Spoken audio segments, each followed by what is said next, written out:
Welcome to the Peter King Podcast. So happy to be back in the home office. Man, it feels like I've been away forever.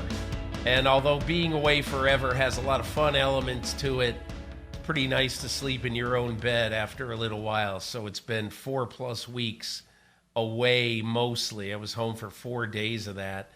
And now as we record on Wednesday morning, August 30, I'm joined by my partner, Myles Simmons. And Myles, listen, you know, I'm really excited about the start of this season for a few reasons. Not the least of which, I love doing our podcast. But the other thing that I think is kind of exciting is that, you know, the table is set. Everything, you know, was a relatively uneventful, with the exception of Jonathan Taylor time. But I think other than that, you know, it really wasn't a real newsy cut day. And so it just, to me, lends a lot of interest to what we're going to see in the next week as we get ready for week one. As one PR guy was telling me the other day, this is our week 0. And that's exactly what it is around the NFL right now. Yeah, it's an interesting time. Obviously, you know, a lot of guys get cut, a lot of guys lose their jobs, but then, you know, you get the movement of people getting to practice squads, and it just starts to really feel like, okay, now this is the team that's going to be going into the season. This is who we really feel like we are. And it's not just that everybody's around. We can kind of insulate ourselves, really start preparing for the things that we're going to need to do in order to win games, instead of just making ourselves better as teams do from the late July into late August. So I like this time of year. I like going into Labor Day weekend. I especially like now that the cuts come early on in the week, and we don't just have a huge slate of Thursday games, and then Friday we've got to deal with stuff, Saturday we've got to deal with stuff. We have a nice little weekend that we can all take our time, you know, enjoy our families basically one last time before the gauntlet of NFL season really starts coming, because it's 18 weeks plus the postseason, and we all are just going to be in it for real. We're going to be joined in a few minutes on the podcast this week by Geno Smith, the quarterback of the Seattle Seahawks. I spent time with up in Seattle, and also I had a Zoom conversation with Sean Payton, the coach of the Denver Broncos. I had planned to go to Denver, one of the newsiest, most interesting teams, but I was under the weather and had to skip a couple of camps in mid-camp, and so I missed out, but you'll hear from Sean Payton here in a few minutes. Myles, let's get to 3 things that I believe are particularly newsworthy as we head into the guts of week 0, as we're now going to call it. So Jonathan Taylor did not get traded. It's a clear sign to me that the Indianapolis Colts said, we want a 1 for Jonathan Taylor, or a projected very high 2 and something else, and they never got it. So, first of all, the news, ESPN has reported that both Green Bay and Miami were trying hard to get Jonathan Taylor, could not do it. I find that a bit odd from Green Bay's perspective, not necessarily because he's not a great player, because Jonathan Taylor is a great player. But the Packers right now have one of the best 1-2 combinations at running back in football. And look, I thought all along that there was a good chance it was going to be Miami. I'm a little surprised that they didn't do it. But again, you're the Miami Dolphins. You're facing soon having to pay Tua. Do you want to get it? Do you want to do something that you didn't expect to do with your salary structure in devoting, say, $12 million a year to signing Jonathan Taylor? So I can understand why teams didn't do it, but now we head into this uneasy truce that there's going to be, and it may be a lot worse than uneasy, quite honestly, with Jonathan Taylor, who, you know, the word on the street, Myles, is Jonathan Taylor is not injured. and that the Colts are going to basically pay him for the first 4 weeks of this season while he is away and he can get his head right, so that for the last 13 weeks they can get some good use out of Jonathan Taylor. But again, it's an unresolved situation, and if I'm the Colts, I really don't want to head into the season with the situation the way it is, but such is life. Yeah, Jonathan Taylor still being on the physically unable to perform list, or I guess being transferred to the reserve PUP list rather than, the active PUP list as it is in the preseason, is one of these things that just fascinates me. I mean, there's a lot of weird stuff, I feel like, Peter, that has gone on with Jonathan Taylor and the Colts, where, you've got the team's owner kind of battling the player's agent on Twitter. And then you've got the team's owner coming out on the record and saying, hey, we've not offered a contract. And then Jonathan Taylor's at practice every day, but he's in a hoodie and he looks so discontented. I don't quite get what the end game could possibly be here for these two sides. And it's interesting because, if him being injured was not the holdup, which apparently it was not in the trade, like, are you really sure still, if you're Miami or if you're Green Bay or maybe you were another mystery team that was interested, if the guy's not practicing and he's still coming off an ankle injury, and then he lands on the PUP, like, all these things, Peter, like, I don't know. It's hard for me to square all of them together to add up to whatever this is. I don't really get it. I mean, I do on the one hand, but on the other, it's like they're all these separate little elements that they don't seem to fit together to form a cohesive puzzle at all. So that's kind of where my brain lands when I'm thinking about Jonathan Taylor, the Colts, the Dolphins, the Packers, and whoever else. I can't quite square it. And I don't know where it's going next, other than, I guess, the next checkpoint is what happens week 5 when Jonathan Taylor's eligible to return. Does he actually come back? And then what happens at the trading deadline? Is there a team that makes the Colts an offer they can't refuse because they've seen what their running back situation looks like, over the first, let's call it half-ish of the season. And then they say, all right, well, we now know what we could do by bringing in Jonathan Taylor and how much better that could make us, a la what the 49ers did last year when they brought in Christian McCaffrey. Here's the interesting thing, I think, Myles.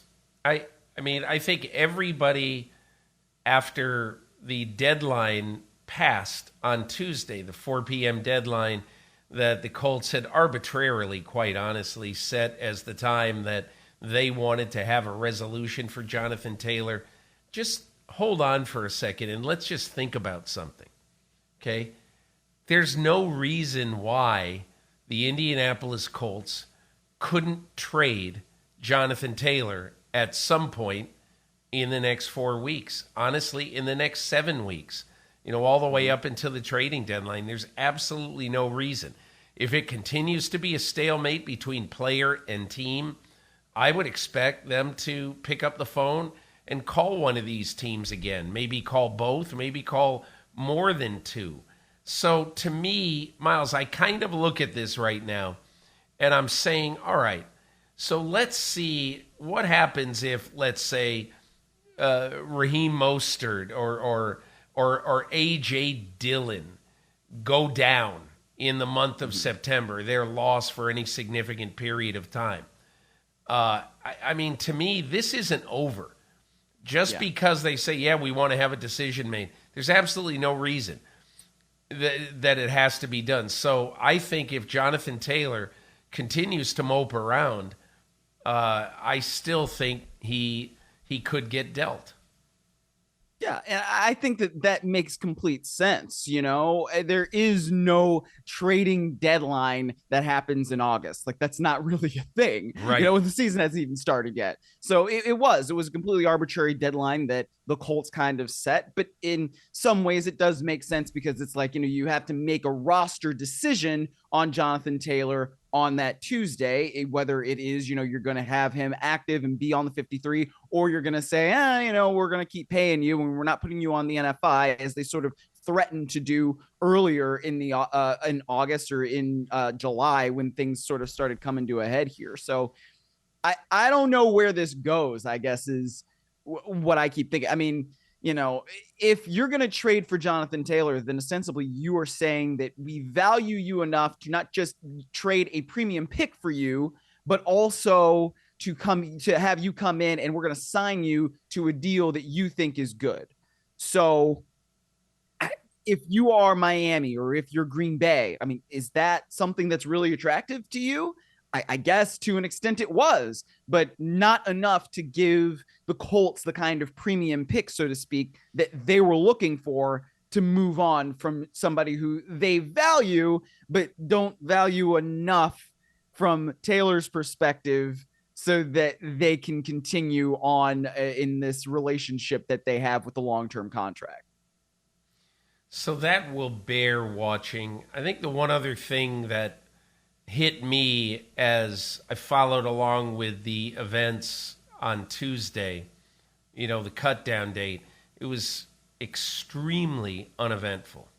Usually you see some really big names are going to either be waived or cut. If you're a vested veteran with more than 4 years of experience, you're not subject to the waiver system. Once you're cut, you can sign anywhere. But there were very, very few names on this thing that really mattered, And so to me, when I looked at this cut date, the one thing I said was, what in the world are we going to be talking about all week? And the only other thing that I thought of is, I forget who tweeted it, but that the Minnesota Vikings are looking to trade Jalen Reagor. And I just thought to myself, look, Jalen Reagor, the most famous thing that happened to Jalen Reagor is that the Philadelphia Eagles, a very, very smart organization, drafted him ahead of Justin Jefferson. And obviously that's something that Howie Roseman, he told me in training camp, obviously when you make a mistake like that, it drives you. It really drives you to be better. And so I think one of the things that was interesting is I said, who in the world would trade Jalen Reagor? And it's just one of those things at this time of year that, a team says, hey, we're trying to get something for Jalen Reagor. And so obviously it's a news item that's going to be put out there, but it sort of strains the credulity to believe that any team in the NFL would trade for him. And now Adam Schefter has reported that he will simply be released. And Myles, the one thing about this that to me is a bit of a cautionary tale now that, look, maybe Jalen Reagor will catch on somewhere. But, I mean, the guy had 8 catches for 104 yards last year. They draft Jordan Addison even after losing Adam Thielen.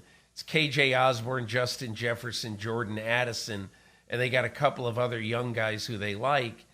It's if you can't make a mark and you can't stay in a place that could use a little bit of receiver depth, that says it all to me. Oh, yeah, no doubt, Peter. Me too. But, it's not entirely surprising to me based on what we have seen in the past from Reagor that he didn't necessarily catch on with the Vikings. Sometimes a guy does need that change of scenery and then he can come in and he can be productive and it can be this and it can be that. But for whatever reason, it just doesn't seem to be working for him. And so when you aren't even going to get traded for a conditional 7th, at this time of year, like that to me speaks volumes to what the rest of the league thinks about him. I want to get to just one other thing, speaking of quarterbacks, before we get to our conversations, and that is, even though it's a tad stale right now, the trade that was made after last week's podcast was recorded, but the trade that was made by the 49ers trading Trey Lance for a 4th-round draft choice to the Dallas Cowboys. And as I wrote on Monday in my column in Football Morning in America, I just think it's a bad trade for both teams. I don't, and the 49ers seem to be kind of happy about getting a fourth round pick. And look, the Dallas Cowboys the last 2 years have had the 129th overall pick, a low fourth round pick, because the Cowboys have been good. The Cowboys are going to be good again. Their pick in the fourth round is going to be somewhere underneath, 120, somewhere after 120. So, I mean, like, big deal. You get the 129th pick in the draft for a guy who 2.25 years ago you paid 3 ones for. And, I just want to make one other point. A lot of people I've gotten a lot of reaction to what I wrote in my column. And a lot of people said, well, geez, there were salary cap ramifications that you didn't even get into, which is true. And I probably should have at least mentioned that it rids them of $5 million on the cap next year. But, the San Francisco 49ers are $7 or $8 million over the cap projected to next year. And they still have to sign Nick Bosa. But the Buffalo Bills are $25 million over the cap next year. The Miami Dolphins, $31 million over the cap next year. That's just a fact of life in today's NFL. You got to fix your cap situation. Teams do it all the time. So I don't think the cap thing should be that big a deal. In my opinion, the 49ers have used 3 quarterbacks to start games in 4 of Kyle Shanahan's 6 years. It amazes me that a guy just brought into the system, Brandon Allen, you think is going to be better for your team this year than a guy you thought 2.25 years ago was going to be your franchise quarterback for the next 15 years. It's an incredible story of how Trey Lance fell, but I think the 49ers just pulled the trigger too early on him. We haven't spoken about it, but what's your thought? Yeah, I mean, basically what you said is why I thought that the 49ers would keep him for this year, because they have used so many quarterbacks throughout Kyle Shanahan's tenure. Just the simple fact that you have one who, while he may not necessarily be executing the system as well as you would like, he's still experienced in it. He is still familiar with it, right? So that makes him a better option as a third quarterback than many, many, many other third quarterbacks throughout the entire National Football League. And the other thing, too, when it comes to those salary cap implications, the 49ers have one of the cheapest quarterback rooms in all of football. And we don't think of that quarterback room as being a bad room, right? Their starter, Brock Purdy, literally the last pick in the draft. So think about what that means when it comes to slotted salary, right? And he's not even eligible for a contract extension until after next year. So when you have that guy, you have Sam Darnold, who's not on a very expensive quarterback contract, and then Trey Lance, kind of add that all together. And it's like, okay, well, that's part of why the 49ers can do different things, like sign Javon Hargrave, right? When you bring in that guy as a defensive tackle, arguably the top free agent in the NFL, well, they can do that because they have such a cheap quarterback room. And, when you're talking about shedding $5 million of salary for next year, that's really not even that much when it comes to the grand scheme of things. So, yeah, you can say that the cap implications did this and did that, but I felt like when you have somebody in Brock Purdy who, yeah, you trust, but he's not,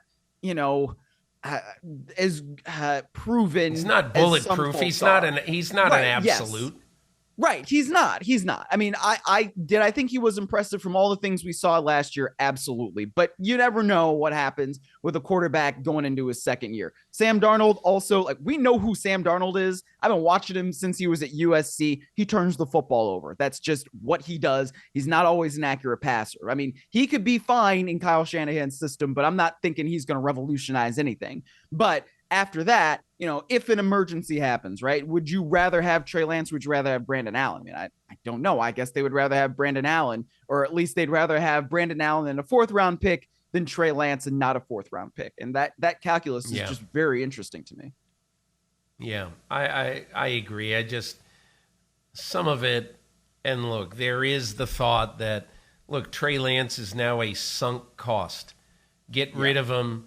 Get the headache out of there. I get it. But the thought that you believe that a guy in your system for now almost 2.5 years is, if you need to play a third quarterback this year, is not going to be better than Brandon Allen, who just got there this offseason. I mean, either Trey Lance is the worst quarterback anybody's ever seen, which in the last preseason game, not the third one, but in the second preseason game, he played well. And look, it's a little bit now of the dog chasing his tail that nobody's going to convince anybody. Nobody can convince me that this is a smart move. But we'll see what happens. We'll see who wins. And look, as crazy as this sounds, and it does sound crazy, but it's not unprecedented. 66% of the time in Kyle Shanahan's career, he's had to play a third quarterback. So, I mean, if Brandon Allen has to come in and play, this is going to be the weirdest situation ever. He'll have the most pressure on him of any third-string quarterback ever, because everybody will be saying, well, Trey Lance could have done better than that. Anyway, enough of that. Listen, later in the podcast, Myles and I are going to come back and give you our thoughts about the Deshaun Watson situation in Cleveland. How will he play?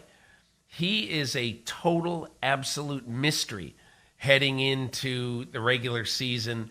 We're going to talk about that. But first, we're going to get into our conversations this week on the podcast. Our first one is going to be with Seattle quarterback Geno Smith. Sat with him on a beautiful day last week in Seattle, and he told me a few things about what he's going to do this year that are different from 2022. So here's my conversation with Geno Smith. In Renton, Washington with the Seahawks, and I'm here with Seattle quarterback Geno Smith. And Geno, I've got to start off by asking you, you're a confident person. We spoke almost exactly a year ago. You thought you were going to play well last year, but you were probably in the minority of people who thought that you were going to prove yourself. And you went out, you threw 30 touchdown passes, you threw for almost 4,300 yards, far and away your best year as an NFL player. Were you remotely surprised at what you did last year? I wasn't. I really wasn't surprised. Honestly felt like I could have played better. I felt like I left a little bit out there. And I think that was like my motivation coming into the offseason is, try and get better. I know I can be better. It was my first year starting in a long time. And, it was fun. I had a lot of fun. Tell me, if you can, pick out a time last year where you're playing the game and you said, man, I knew I could do this. Maybe nobody else did. Was there a game, especially early on, where you felt like, obviously a very emotional opening game, right, when Russell Wilson comes back and you guys win. But when did it occur to you that, hey, I can do exactly what I said I was going to do? To be honest with you, I would say back in 2016 when I was on the Giants. And then I would say the year prior when I, got to start those 3 games here in Seattle. We went 1-2, but I had thrown 5 touchdowns, 1 interception on a tip pass. And I just felt like the game had, really slowed down for me. I felt like I had ownership of the offense. I knew exactly what, Shane wanted to do and how Pete wanted to do things. Shane Waldron, your offensive coordinator, yeah. And, I just kind of felt like I was being able to control the game more. Something that I, like I said, back when I was on the Giants, I started to feel that. And then when I got back in some action, I think that was 2020 when I played that 3-game stretch, I felt like I could control the game. And so coming into the next season, I just felt like from game 1, if I played the way that I intend to play, if I just be myself, then I'll be able to do some good things. Were you ever thinking during the course of last year, man, I'm really glad I finally got this chance because this is really me? Yeah. I think when Coach Carroll, after the Dallas game, I played. Funny part about last year, I played 21 games. I played every single preseason game, every single snap in the regular season, and then the playoffs. And I think after the Dallas game, Coach Carroll named me the starter. And that was it for me. I was just appreciative of the opportunity, of him seeing something in me, of the organization seeing something in me to give me that opportunity. And for me, it was just about going and proving them right. I know that they have a lot of faith in me and a lot of confidence in me, but I want to go out there and play the right way and make sure that everyone around here is proud of the way I play. So let's talk a little bit about your off season and what you have done specifically this year to try to be a better player. You said you felt you left some things on the field. Yeah. How do you think Geno Smith's going to be better in 2023? I think it starts with, in the off season, I really, changed my diet. I wanted to be, stronger, faster, just a better athlete. And so it started with the off-season training. Didn't take a break from the season. What was your diet? Okay, so now what's your diet like? What do you do? So I've become a full pescatarian. I haven't had chicken or beef in about 4 or 5 months now. You miss it? I don't. I thought I would, but I actually don't miss it. I've been eating really healthy, really clean. You're in the right city to be a pescatarian, there's aren't a you? lot of great food out here, a lot of great fish. And What's your favorite fish? I love cod. I love salmon. All of it, really. I try it all, but I love a few of them. And for me, like getting my body back right. As I've grown, my body's gotten better. I got a six-pack again. I'm feeling stronger in the weight room. I'm waking up with a lot more energy, a lot more juice, and just attacking every single day. And so I think self-improvement is really where I'm at in my life. Constant self-improvement. Every single day is an opportunity to get better. I'm in the right place for that because Coach Carroll preaches that. That's his mantra, to compete every day. And so the competition now is with myself. How much better can I get on a daily basis? How much stronger can I be? How consistent can I be in my footwork and my reads and my accuracy? And then just leadership. Every single part of my game's got to improve. And that's something I'm really taking ownership of. So what specifically in a football sense did you say to yourself, I really want to get better at X this year? And what did you work on throughout this offseason? Really, I want to be a more mobile, using my legs a little bit more. I was great. I've always been a great pocket passer. I still feel like I don't really, do enough of the stuff on the move and enough of the scramble and some of the extra stuff that is not, within the play. And so being able to create off schedule. And then, in the red zone, being able to attack a little bit more in the red zone, score some more touchdowns. 30 touchdowns was great, but I think we could, a bunch of those were just, deep balls and outside the red zone. So if we can, add to that by having more touchdowns in the red zone, our offense becomes that more efficient and explosive. And then, third downs. Third downs is a critical down in the NFL, and it's the money down for both sides. And so being able to be one of the better teams in third down, that will help us, allow us to stay on the field longer and keep our defense off the field. And, when you talk about complementary football, that's what we want to do. We want to make sure that we're playing complementary football and doing all the things that are necessary to winning. And those are some things that I feel like I could have gotten better at. The other day, I watched your preseason game against Dallas and saw Jackson Smith and Jigba, really show up on the field. Tell me what you have seen in him, and tell me what you think he will add to this offense. From day one, he's just a natural, catcher of the football. He can track it. He's all hands. He catches everything with his hands. He's a great route runner. For his size and stature, he's very tough. He plays a lot bigger than his size says.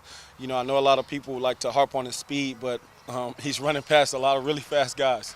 And so he's got that football speed, that knack to making big plays that you look for. He understands the game really well. And, with the guys that we already have, he's a great complement to our offense. You got a true X receiver in DK Metcalf who, you better double him or he can go off. You got a true Z or a guy that we can move around in Tyler Lockett, who's been a consistent, 1,000-yard, 10-touchdown guy in this league for 9 years now. And so you add Jackson and then the tight ends that we have and then the running back room that we have, along with this young offensive line that's just growing and in my opinion, can be one of the best in the league.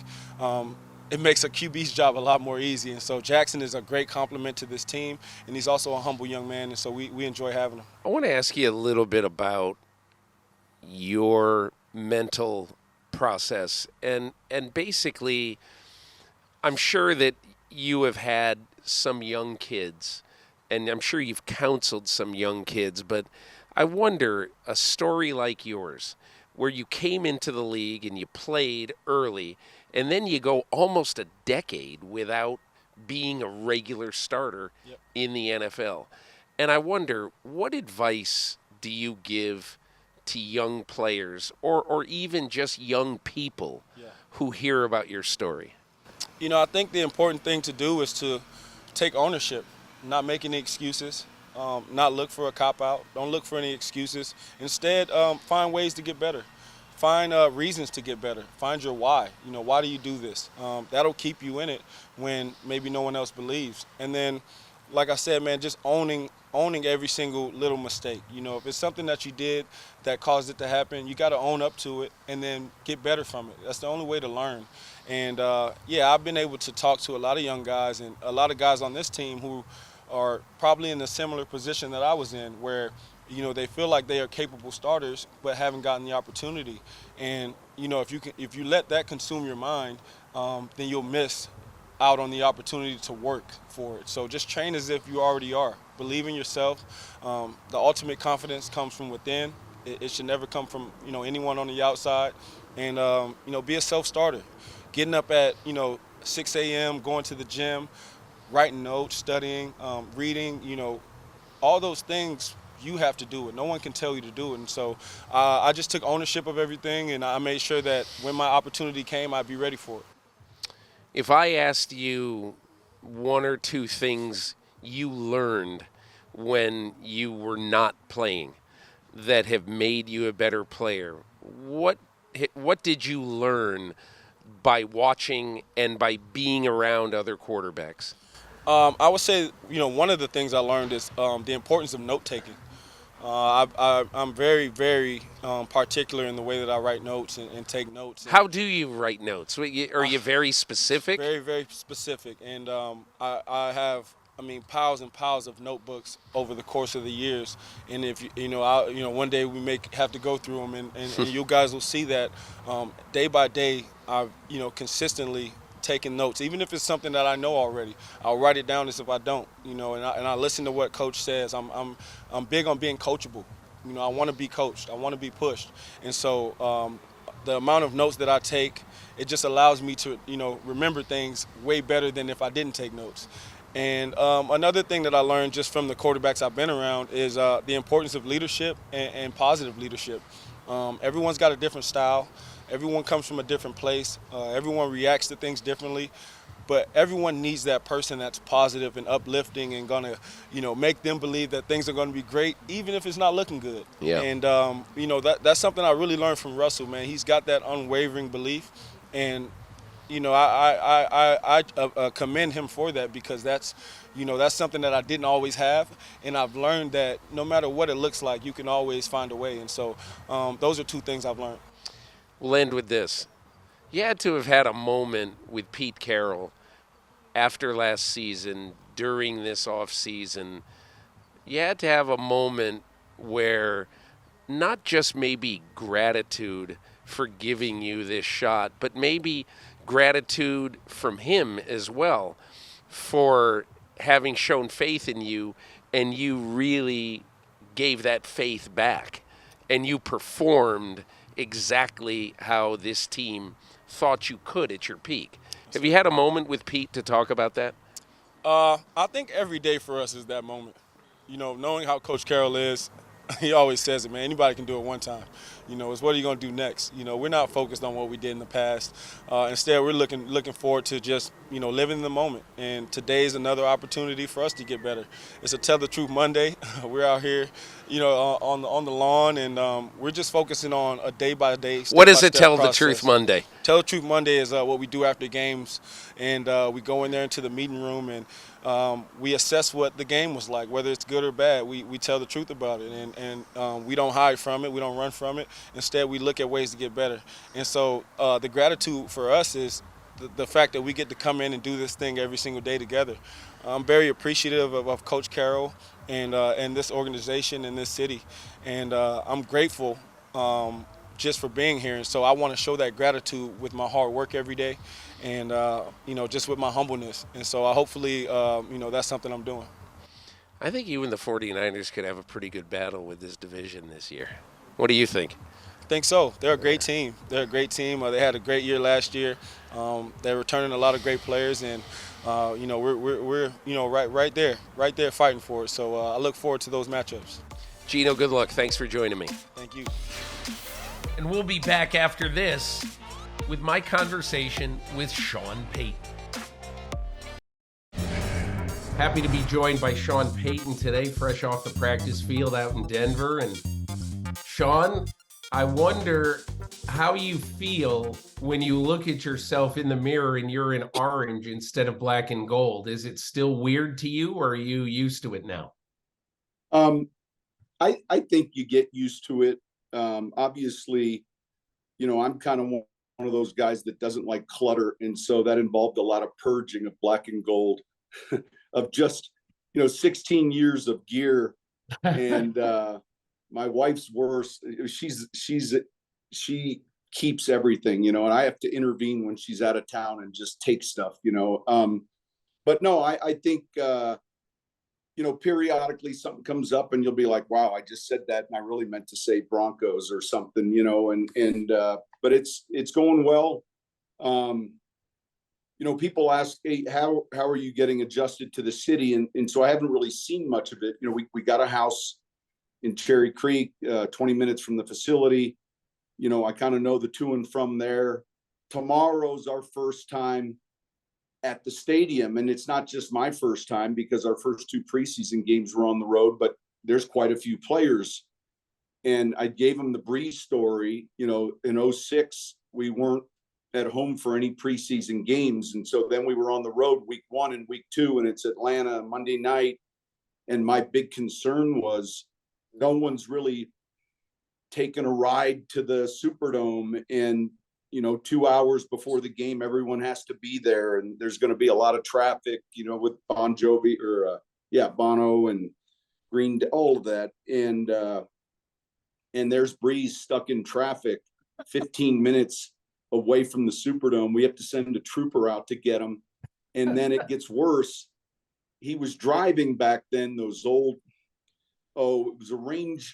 it was a Land Rover, like you used to see at Mutual of Omaha's Wild Kingdom, with a rack on the top. And it was an old kind of typical Drew Brees vehicle. And we get to the stadium and you got to pull into the parking garage. It's concrete, a height restriction. And he's running late. He pulls in and wedges his Land Rover in the concrete. God. And so it's stuck. The wheels are, he literally stops. He leaves the keys in the seat and tells him, I got to go in. And it's wedged in this entrance, and I'm in the hallway, and I'm thinking, Drew's usually 4 hours before a game, very routine driven. And here it is 2 hours and 3 minutes before. And I'm like, hey, we got a game here, and so, we didn't have a preseason game to navigate the logistics. So fortunately for not only our players, for coaches, this is our first time, driving to the stadium. So, I hope you told your guys the story of Steve Gleason and what happened in that game. One of the great games you ever coached. Absolutely. And it was more than just football that night, but it'll be nice to play a home game, and all of us to see the locker room, the logistics of where we park, all those things, that you hope to accomplish in preseason. So Sean, we have not talked in probably 6 weeks, but you had sort of a weird beginning there with the Nathaniel Hackett stuff and the Jared Bell interview. And I wonder, as you look back on that, do you say, man, I was out of practice being a head coach, and I said something I shouldn't have said, and I don't know why I did it. Why did you do that? Was it just a mistake? Yeah, it was. And look, it wasn't Jared or anyone else. I regret it. And I said that much so the next day. I think there's this buildup, all the time of, my mom used to say you can only take a pound of flesh from somebody, and whether it was Russell or the team or the coaching staff. And my point was really there were a lot of people that didn't have their best year. And it wasn't, now obviously the attention always gets thrown at the quarterback and the head coach, but that was really the gist of it. And certainly, I needed a little bit more filter. Tell me, now that you have been with Russell Wilson for 4 or 5 months, tell me what he's been like to work with. What's your initial impressions of him? Yeah, I've been impressed. I would say in a lot of ways. I think the first thing, it's easier for others to notice it more than me, but his weight's down to, man, he's 212, 213. I would say he's moving really well. One of the things he's always done exceptionally well is deliver the ball off schedule. A play breaks down, he can go get 18 yards, or he can flush the pocket and find. And so with a quarterback like that, the receivers and tight ends and running backs get in tune to, oh, here it goes. We're on the second part of a play. What are our scramble rules?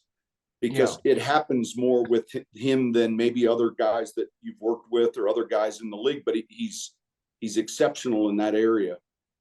We played San Francisco the other night, and he's got, 3 or 4 plays that get us a first down when the pocket opens up maybe, and the rush lanes aren't perfect. So, and then I would say the time he's here in the morning till the evening, very much like Drew relative to, the great players at that position in our league work at an extremely different level. That you've seen them. And so his work ethic is fantastic. And then there's kind of an excitement with him, and it's kind of contagious. I think that he's had a good off season. Man, the last 2 weeks of training camp, he's really played well in the practices, and the people that are here watching every day see it. We had 2 good days with the Rams yesterday and the day before with Sean McVay and his team. They were in. That was invaluable and event-free, quiet. Just like you want as a coach. Without all the chippy fighting and everything. And so, but I've been really impressed with how he's playing, how he's throwing the ball, his arm strength, all of those things. I'm excited for him. I think he's really excited, and I think he feels like he's moving better, and he's throwing, all those things. And I think, there's that, the unique thing, and you and I have talked about this before, as players change, it falls on us as coaches to do the things that they do best. And so with Kerry Collins in New York, it was one thing, or Quincy Carter in Dallas, or Bledsoe, or Breeze, or Taysom Hill, or Teddy Bridgewater. And the same thing applies with Russell, doing all the studies of Seattle, the things that he's done exceptionally well, having a vision for stuff that we think he's going to excel at. It's our job to put those players in those positions.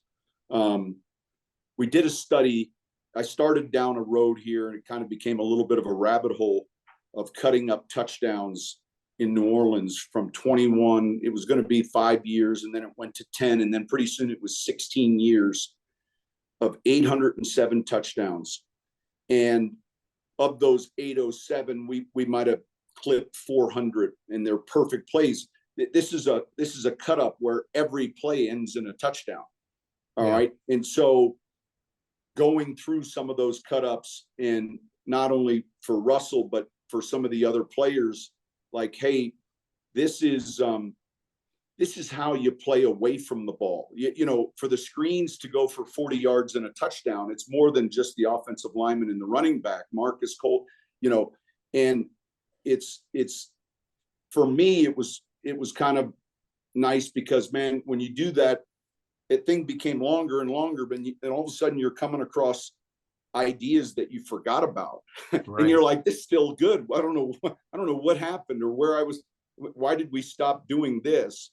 And all of it with the eye of how does it fit Russell? And so that 807, by the way, in 16 years is the most in the history of the NFL of any 16-year stretch ever. And wow. So 807 touchdown passes? No, just 807 touchdowns. So the ultimate cut up, Peter, was run clips, screens, naked boots, play action pass, goal line, red zone. There's about 8 of these reels that have all these thoughts that we can grasp and show. And so I didn't take all 807. 400 were perfect pictures. But the other thing in that exercise that was interesting, and I don't care if it was in 06 where it was Colston and Bush, and then it was Graham or Sproles. There were these star quality players, but there were a ton of best supporting actors, and that's our league. And so as we're working through our receiver depth, let's paint the perfect picture for the Q. Cortland Sutton, Jerry Jeudy, we've got a handful of weapons, and they're going to appear on that reel.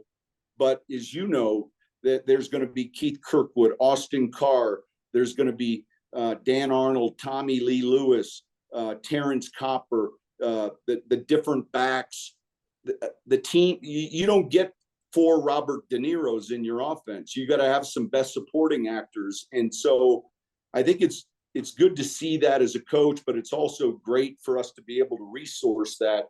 And that's a long stretch, and so 807, 16 years. The next was, I think, New England, obviously, and we love cutting them up. And then it went to Bill Walsh's 49ers with Montana and Young in the 700s.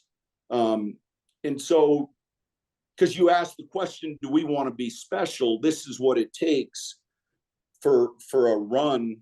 Anyone that has a long run in our league on a Sunday, a 38-yard touchdown run, there's a lot happening down the field. You've got to handle the safeties and the corners. So it's kind of been fun starting over. You're literally starting again, building a new program, and these guys have been fantastic. The players, the organization, everyone. The supporting cast is fantastic, and I'm excited about it. Sean, one more thing about Russell Wilson, and I'll let you go. So 2 years ago, in the 2020 season, I should say now 3 years ago, but in the 2020 season in Seattle, he's a 69% passer who throws 40 touchdown passes. Last year, he's a 61% passer and throws 16 touchdown passes. Doesn't run as much, seemed to me anyway to have really lost some confidence as the year sort of went down the tubes. What do you see from Russell Wilson in his absolute prime to last year, and can you fix it?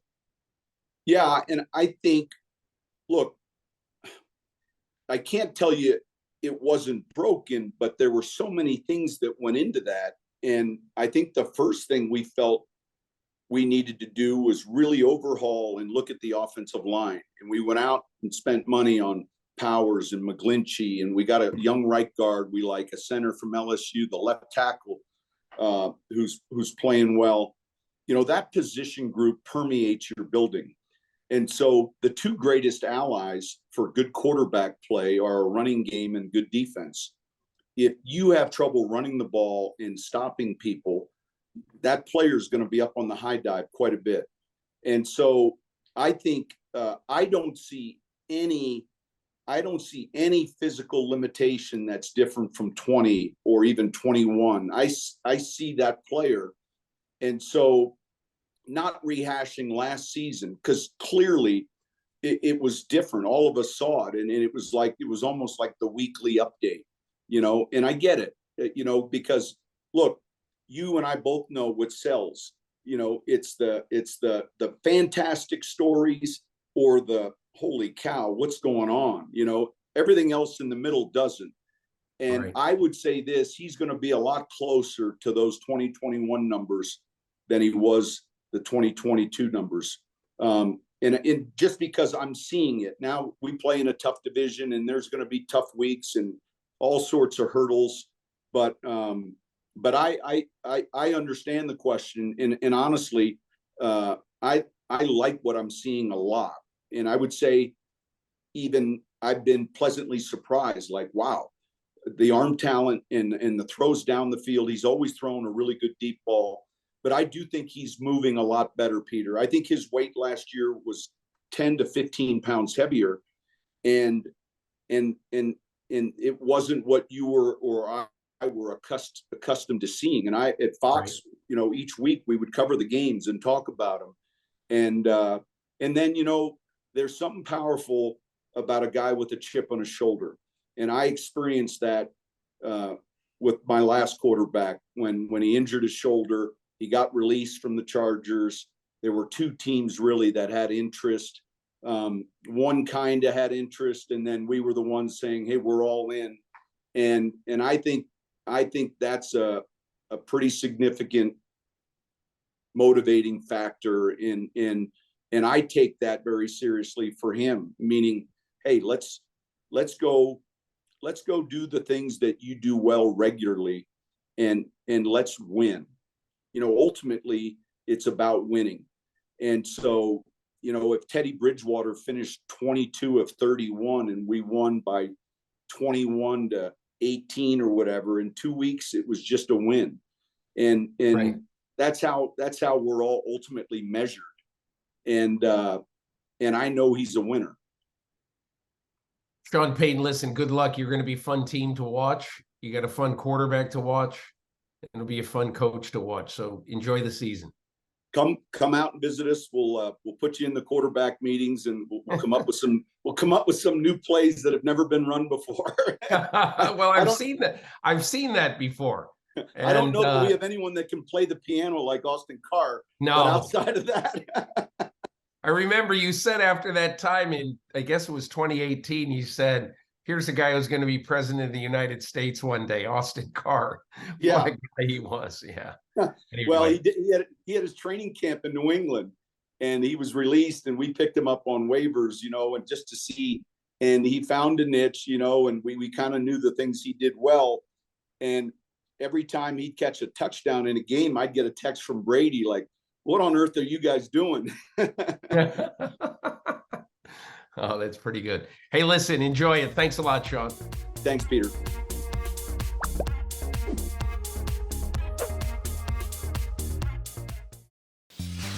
My thanks to Geno Smith and Sean Payton for their time. And I think it's going to be really, really interesting to see Sean Payton's impact on Russell Wilson. I think it's already fairly encouraging that Russell Wilson has a much lower profile. And as people around that building and people who cover the team have sort of indicated in the last month or so, there's just a lot less clutter and a lot less noise around Russell Wilson than there was a year ago. So be very interesting to see how that pans out. The most interesting quarterback situation right now, Myles, in the NFL, I believe, and look, we can talk about Aaron Rodgers. Obviously, that's a fascinating thing. We talk about Russell Wilson. That's a fascinating thing. Lamar Jackson coming back. There's a lot of Jimmy Garoppolo. Can Brock Purdy stay upright? But to me, the most interesting quarterback situation in football right now is Deshaun Watson in the Cleveland Browns. And look, thought it was very interesting that after the cut down, the Cleveland Browns essentially now seem to be in the market for maybe a fourth quarterback. And, you wonder, why would they, once they decided to keep Kellen Mond, if indeed, they are going to keep Kellen Mond, he's on the roster now, they're in the market for another quarterback. He's going to have to come through waivers because they did waive Kellen. Yeah. So they waived him, but they plan to bring him back. Yeah, on the practice squad. And And I would be really surprised if he doesn't come back, at least on the practice squad, if not as the third quarterback. But probably, you're right, probably on the practice squad. But the fact that they're looking for a fourth quarterback, I just, it raises eyebrows with me about whatever form of contentedness they have right there with Deshaun Watson. And look, I was there in the summer, early on in camp, and he's getting defended, and there's a lot of pro Deshaun stuff. The crowds were very Watson friendly, even though there's still a lot of people in the city who are angry at the Browns for picking him up. And then obviously paying him a ridiculous amount of money. But Myles, you have roots in Cleveland. You have friends in Cleveland. What do you sense is the feeling there about whether Deshaun Watson is going to revert to form or whether he's going to struggle?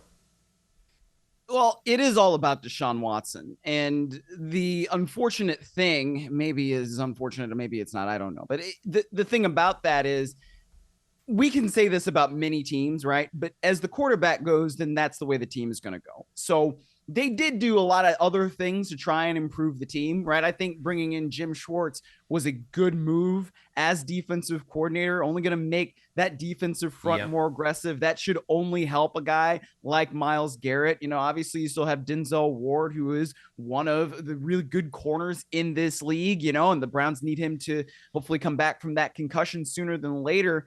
But at the end of the day, it's all going to be about whether or not Deshaun Watson can revert to even 85%, right, of what he was before he was suspended for 11 games and missed the season before, as he was still with the Texans. I mean, it's been a long time since we saw Deshaun Watson play at an elite level. That was in 2020. It was 2019 in that season when they went to Kansas City, got up 24-0, and then ended up getting blasted 51 to whatever, 30 something, whatever that was in the AFC divisional round playoffs.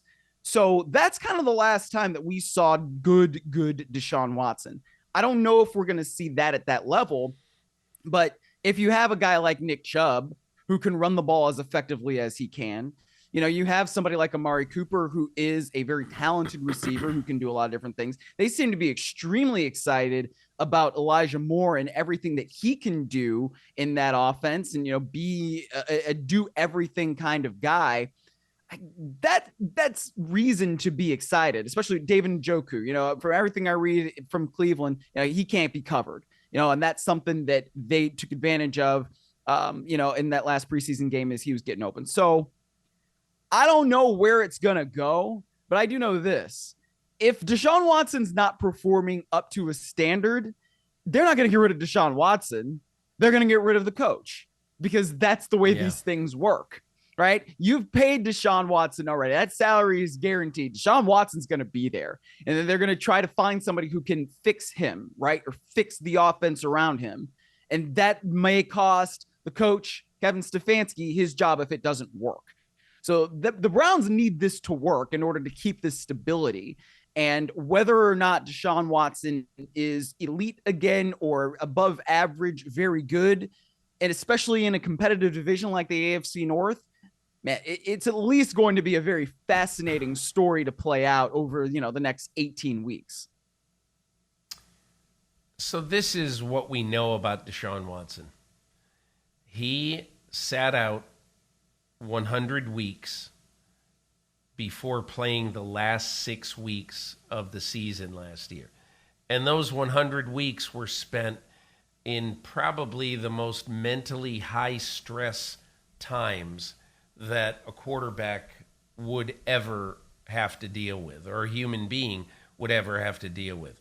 I am not throwing any empathy his way. I'm just saying that, he came back, and you have to think that football, maybe it was the first thing on his mind, but he had to have other things on his mind.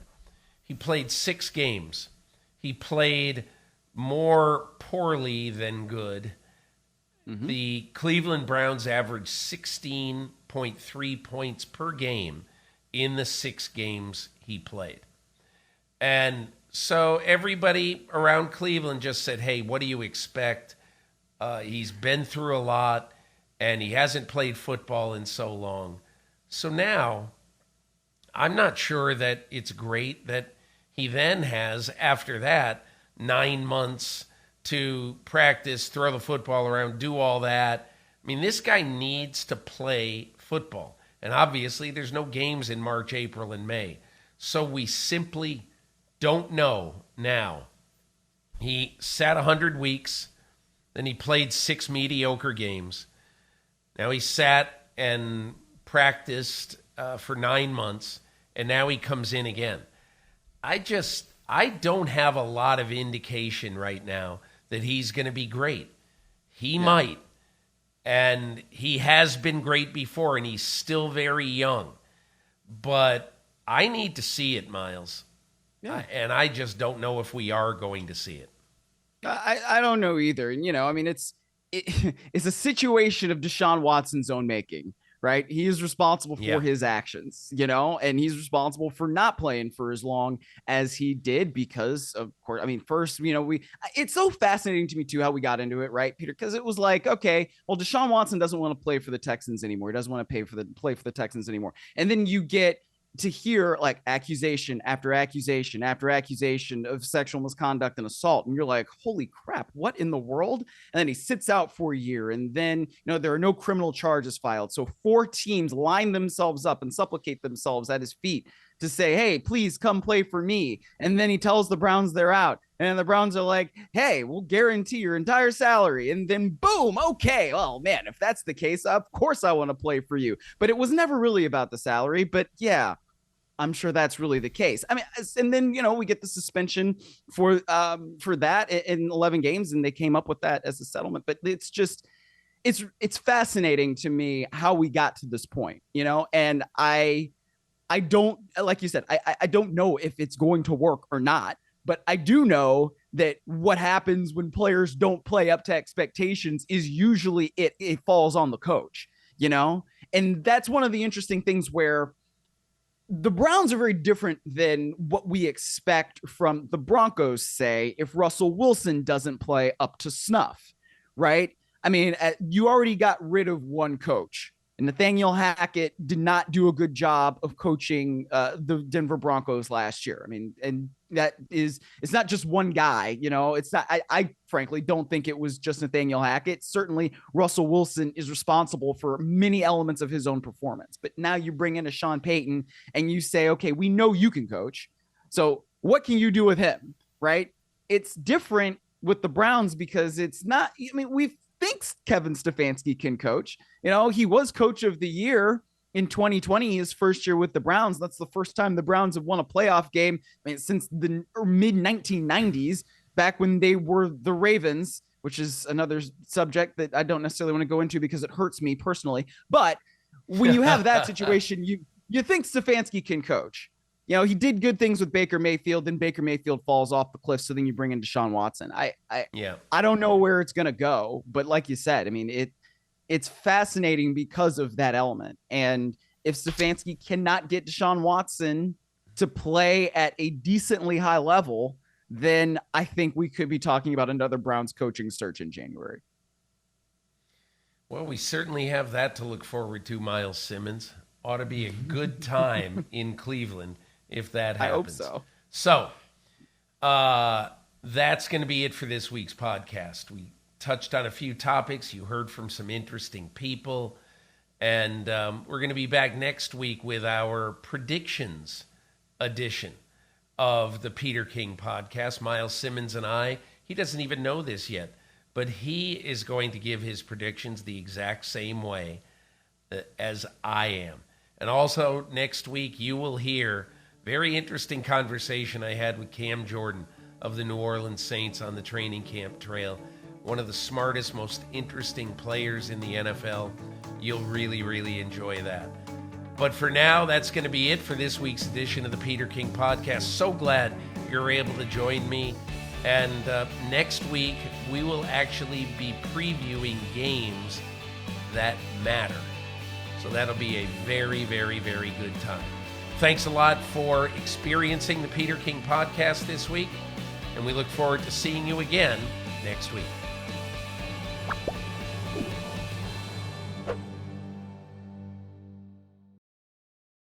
Hi, I'm Mike Tirico, and thanks for watching. Make sure to hit subscribe for the latest news and highlights from NBC Sports.